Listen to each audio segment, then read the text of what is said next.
Hello everybody, I hope you are all well, and as you can tell by the thumbnail, this week's video relatively short, and it's all about the generosity of one man giving away 2 legacy lenses. Now, although I'm presenting the video, the generous person in actual fact is Nick at During the Meanwhilest. Now, if you haven't already taken a look or subscribed to Nick's YouTube channel, which is called During the Meanwhilest, I strongly suggest that you do.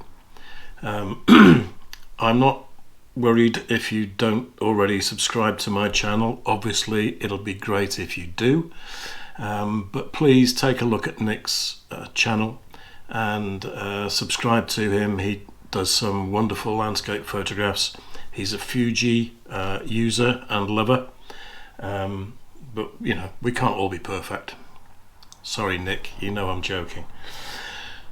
2 Canon FD legacy lenses. Nothing tatty, nothing broken, nothing scruffy. These are fantastic free lenses to one of you out there. You don't have to be using mirrorless digital cameras if you are a film lover and still using film, shooting film, then this offer is open to you as well. The proviso is that both Nick and I really would like these lenses to go to somebody who is starting out, somebody who is looking to make use of and explore the world of legacy lenses, because they can be great fun and they are a fantastic way of getting to know your photography and getting to know your way around the basics of photography, because of course the exposure could be auto or semi-auto if you're shooting film. Focusing of course is manual. So the 2 lenses in question, first up we have the 135mm 3.5 FD lens, and this particular one dates from 1980. Interesting fact for those of you that don't know, although Canon lenses have serial numbers stamped on the barrel, from what I can gather, that seems to be when the individual, if you like, components of the lens were manufactured or stamped out in the factory. Doesn't necessarily mean that that's when the lens was completed and ready to go on sale.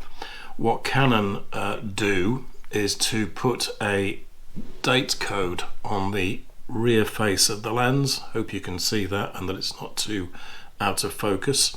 And depending on the combination of letters and numbers, that will allow you to work out when the lens was actually completed, ready to go on sale.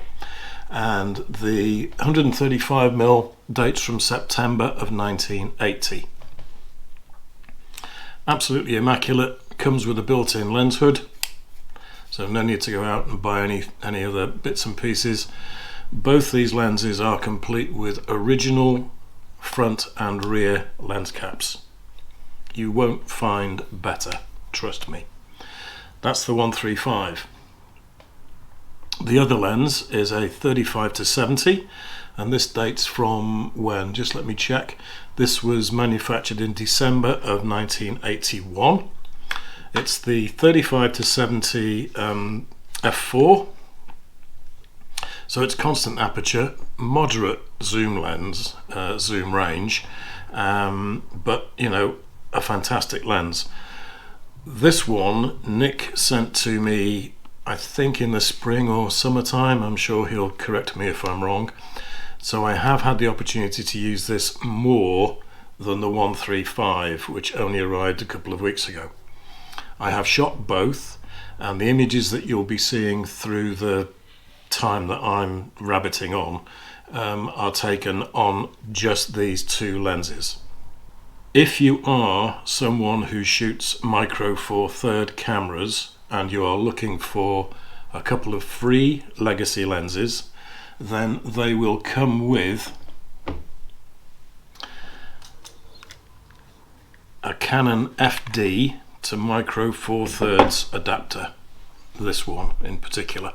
Okay, this is one that I bought back in the spring when Nick sent me the 35 to 70. So if you are a micro 4/3 user, I will include this mount with them. If you are somebody who wants to shoot a Canon FD mount film camera, then I'll hang on to this, and there's a reason for that which I'll come on to in a moment. These are technically what they should be called are FDN lenses. They are the last iteration of this particular type of Canon lens mount. The unique thing about FD lenses is that even though they fit onto your camera body in the tried and true fashion, the actual flange that matches up to the mount on the camera body doesn't move, so there's no friction between the lens flange and the camera body mount, even though the lens itself actually does rotate when you put it on, obviously. So these are the FDN lenses, and most of the later FDN lenses have your conventional aperture ring on the back end, and then that is also complete with an A for auto exposure setting. So when it's set to A, the camera will select you select the required shutter speed, and the camera will then adjust the lens aperture. So the automatic exposure Canon cameras were shutter priority, and then I think they brought out the Canon AE1 program, which offered full auto control of both shutter speed and aperture. So yeah, these are the last, if you like, generation of Canon FD lenses. One of the first iteration of FD lenses is one with a chrome ring at the back, and this is why I've put the lens mount back on the camera. Here we have, this is not a Canon lens, this is manufactured by Chiron. Dates to roughly the same sort of period, a late 70s, early 80s, independently made zoom lens. This particular one, Canon FD mount, and as you can see it has a chrome ring on the back which sort of moves. Now what I used to like about these is the fact that when you mate it to the camera, I just need to make sure I've got these things lined up properly, and I need to hold them so that hopefully you can see what I'm doing. I'll do it first of all like this so I can illustrate the point before showing it you close up. If I simply mount the lens, push the lens onto the mount, I can let go of the lens straight away without twisting anything. This was, if you like, Canon's original breech lock mount. The idea was that you could simply, assuming everything was lined up properly, you could put the lens onto the camera and it would stay there without actually falling off or for you having to twist it around. And then once it's in position, you then twist the chrome lock, which tightens it on. But if I take this one off and put the 135 on, for example, doesn't matter which one of these, I'll just put the 135 on. It feels perfect. It's really well balanced. Not at all a heavy lens. Great to use with focus magnification and peaking if you need to use peaking. Really good. You know, it's a really good combination. And the same thing goes for the 35 to 70. They're extremely similar lenses. So there we are. You have two free lenses up for grabs, courtesy of Nick and Dexter. Mustn't forget Dexter. during the meanwhilst. Just let me put the caps back on. I hope you like some of the images. They're nothing really to shout about, but they're ones, in the case of the images shot with the 35 to 70, they have been shot during the spring and summer by me here. The 135 have all been shot in the last couple of weeks, again by me on the EM1. Obviously on micro 4/3 the 135 is the equivalent of a 270mm telephoto, so really quite powerful, and the 35 to 70 gives you a 70 to 140mm zoom. These will be sent out to you absolutely free of charge. If you are a micro 4/3 user, they will come with the adapter as well. Otherwise, I'll hang on to that so that I can use it with the Keyron at some stage in the future. The only thing that Nick and I really, we can't really insist upon, but what we would like you to do is to explain to us why you want these two particular lenses, whereabouts you are with your photographic experience, if you like, your photographic journey, because what we don't want is for them to go to somebody who is just going to sell them on again more or less straight away.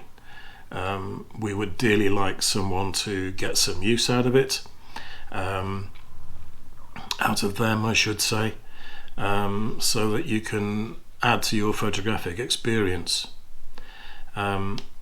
I will say that, and this is probably going to cost me an arm and a leg, but I'm prepared to send these out anywhere, provided that the person who contacts me gives me a good enough reason why I should send them to him or her. It doesn't have to be United Kingdom only, but if it's going to go abroad, then I need to have a good reason why I should send them to you. To get hold of these lenses, either with or without the adapter, what you need to do is to leave me a comment in the comment section down below. Alternatively, you can email me direct, and I'll put my personal email in the notes underneath the video. So either way we'll do it. Obviously if you just leave a comment, then I'll need some way of getting in touch with you, so perhaps consider just sending me a direct email.